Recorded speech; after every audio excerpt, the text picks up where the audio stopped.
What if I told you most people don't hide their thoughts? They leak them every single day in ways so obvious once you see it, you can never unsee it.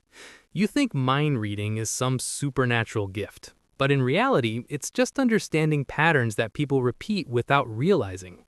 Look at normal daily life. You're talking to someone, and suddenly they start touching their face, adjusting their sleeves, or glancing sideways. You feel something shift, but you ignore it. Or someone says, "I'm fine," yet their tone feels cold. Their replies become shorter, and they stop making eye contact. Or think about arguments. One person becomes overly calm, almost too polite. The other starts explaining themselves too much. You don't need psychic powers. You just need to notice what people show when they think no one is watching. Here's the hidden truth.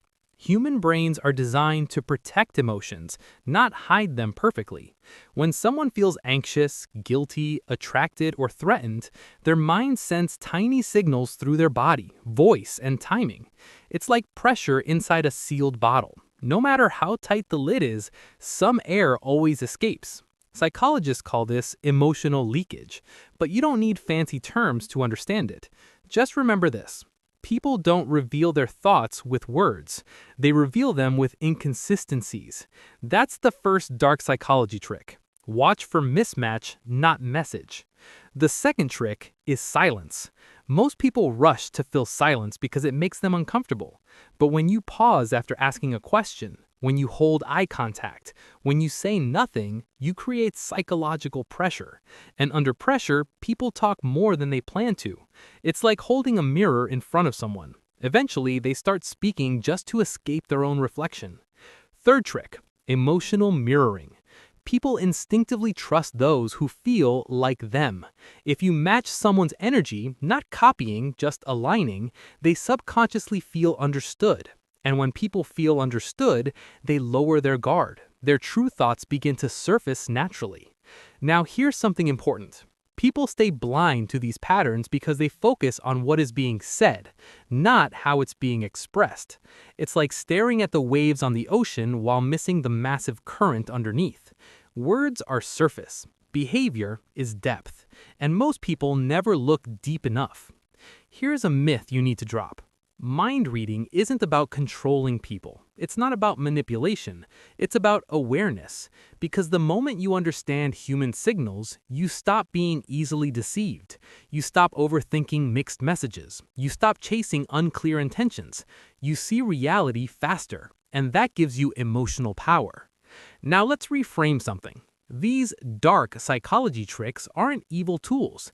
They're actually survival instincts. Your brain already uses them to protect you from danger, betrayal, and social rejection. The problem is, most people never train this ability consciously. So instead of guiding them, their instincts guide them blindly. And that's where misunderstandings, toxic relationships, and emotional confusion begin. Here's your power shift. There is always a tiny moment in every interaction, a split second where you can choose to observe instead of react. Instead of immediately answering, you pause. Instead of believing words instantly, you watch behavior. Instead of trying to impress, you become curious. That single shift changes everything. Here's a mental model to remember. People show truth in patterns, not in statements. One smile means nothing. But repeated forced smiles reveal discomfort. One delayed reply means nothing, but consistent delay reveals disinterest. One defensive reaction means nothing, but repeated defensiveness reveals insecurity. Truth lives in patterns, not in isolated moments. Now here's your challenge. For the next 24 hours, don't try to read minds. Just observe. Notice when someone's words and body language don't match. Notice who talks more when you stay silent. Notice who mirrors your tone when they want your approval. You'll start seeing things you never noticed before. And once you see these patterns, you can't go back to being unaware because you'll realize something powerful. Mind reading isn't magic. It's attention. And attention is a skill most people never develop. So the real question aren't whether you can read minds. The real question is, are you ready to see what people are already revealing to you every single day?